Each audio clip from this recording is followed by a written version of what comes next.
Hello, it's Thursday. Yesterday I was out, had a lot of things going on at the house and repair people there fixing some things. So I'm back today and we are now at 50 to 57, which is how old I currently am. And it's kind of when the spiritual journey happened. When I left my last relationship, it was, all right, now I need to look, all my kids are grown now. They had all graduated from high school. It was time for me to spend that time on myself. So one of the things I was doing is I was working full-time as a biller, supervisor. I was a team lead is what they called it over our department. And I was doing that, and then I was also working with another doctor's office part-time, and part-time I was doing her billing for her. And then I took on, she had a special project that she had been working on for many years since she had done her internship at a hospital for highly traumatized children. When that happened, I went ahead and started doing volunteer hours for her and working on that project, doing some transcriptions, as well as, a bunch of different things, and overseeing and assisting other aspects. And so I did that for a couple of years till I decided that I was quitting my job. I was quitting my job with her as well, all within about a 30-day period, and decided to move states to come spend some time with my parents before they passed, which my mom just passed a few months ago. So I was very thankful for all the time I got to be with her before she passed. And while she was on hospice, I was there most of the time, except for going home on weekends to take care of the house when the boys, otherwise I was working remotely with there. But anyway, during that time on the spiritual journey, I was trying to figure out what had actually happened to me, and a lot of the books I read, what I came across was mostly that described similar situations was a near-death experience. Well, they didn't kind of fit because I was awake, and it's not like it was a death or per se.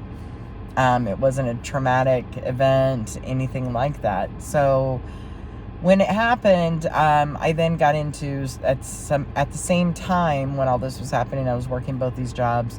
I started to learn about emotions and how they oscillate within the body, how they oscillate between you and somebody else.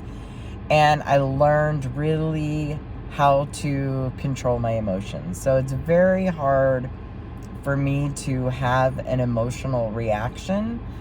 Now, once I've gone through that model and worked with them, and it's taught me a lot. It taught me a lot. So if anybody ever wants to look it up, it's called the DOT model. Incredible. With that, then at the same time, I actually, before that, I was going through, when COVID hit, I went to the University of Metaphysical Science and went through there, got my degree, and I learned a lot through them, and that's when I started meditating on the regular. And I do meditation practices every day, but it's normally at night, not when I first wake up in the morning, and I think I need to change that up. I'm going to still do my night, but I think I need to do morning as well before I go to work and go about my day. I think some things might go a little smoother. I don't know. It's always when you get in that little intuition and keys. But at that time, one of the things I realized when I started meditating, and that was when I was like realizing, okay, I got a thought, and go paint. I'm like, paint. And then I started, I've always been a visual learner, so I always would have like visions, and it would help me a lot in my gymnastics and my diving. because I could visualize what I was going to do before it, and then, of course, perform it. And so, as an athlete, a lot of people probably understand that because that's what your coaches teach you.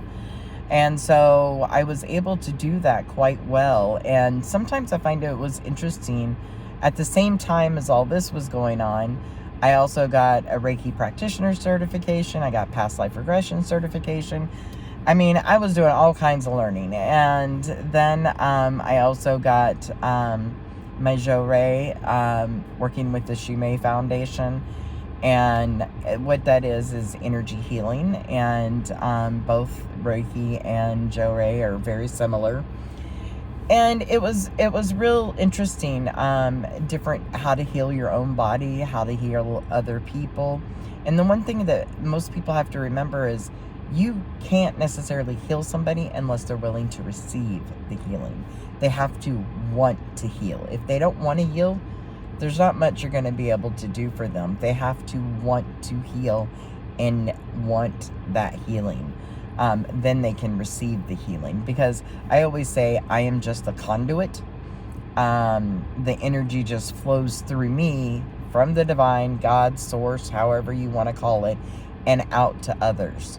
I am not the one doing the healing. The divine God is the one doing the healing, and the energy just flows through me to the individual that is requesting the healing. So I did that. I did a lot of different things on the spiritual journey. I've been on spirit quests with shaman. A lot. I went on a week quest in Sedona, Arizona. That was super, super fun. As well as, being able to talk and to other spiritualists and see how they're doing things. Then I actually had my birth chart done, which I had never had done before. Also during that time, I was like, you know what? If I'm going to do this, I'm going to do it all the way. So one of the things I did is I'd already done my DNA test. And when I did that, I went all the way back and did my actual birth chart, birth lineage through DNA. And when I did that, I was flabbergasted. I was on my father's and my mother's side. Both have lineages going back to kings and queens. And it was very, very interesting in England, Scotland, and Ireland. And so it was really, really interesting. But when I was doing the research on the individuals, what I found was like the king, his right-hand person or the person that was assisting him betrayed him. And then I got into thinking about lineage. So things will always persist until somebody decides no more. And so that is one thing I can say with me. And so when I was reading up on the different generations and things like this, I realized betrayal had been in my lineage and had gone on over and over and over again. And I was like, nope, from this part on in my life, that is stopping and it's not happening. And then I went, and there's much more. Lady Godiva is, and it was really interesting because when I actually went and looked at pictures of her, her image is very similar to my oldest daughter, which I thought was just amazing. I was like, oh my gosh. And she's my 13th or 14th great grandmother or something backwards. And so there was a lot of stuff that I went back to long time. So it was very, very interesting. And I suggest a lot of people should do that because, realistically, if you want to know who is behind you, who is supporting you and your ancestors, and you always have ancestors with you, do your DNA lineage, find out who are your lineage.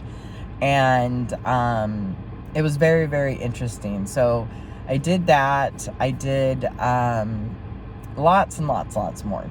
So, but this has been an ongoing journey, even for me. And I mean, I always say, you know,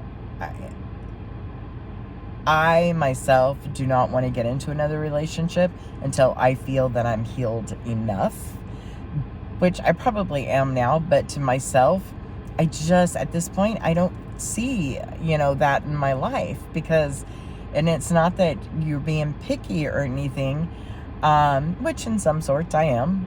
I see things now that I probably did not see in the past, that there's no way I would even go near.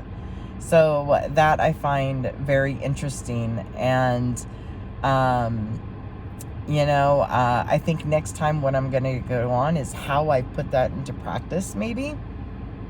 And at this point, I know there's some more things I need to go over, but at this point, that is where I'm at. And at my 57 years of age, loving who I am and appreciating everything that I have in my life and enjoying what I do have. And that's a beautiful thing. So I think everybody should have a wonderful Wednesday, and we'll chat more tomorrow. Have a wonderful day. Bye.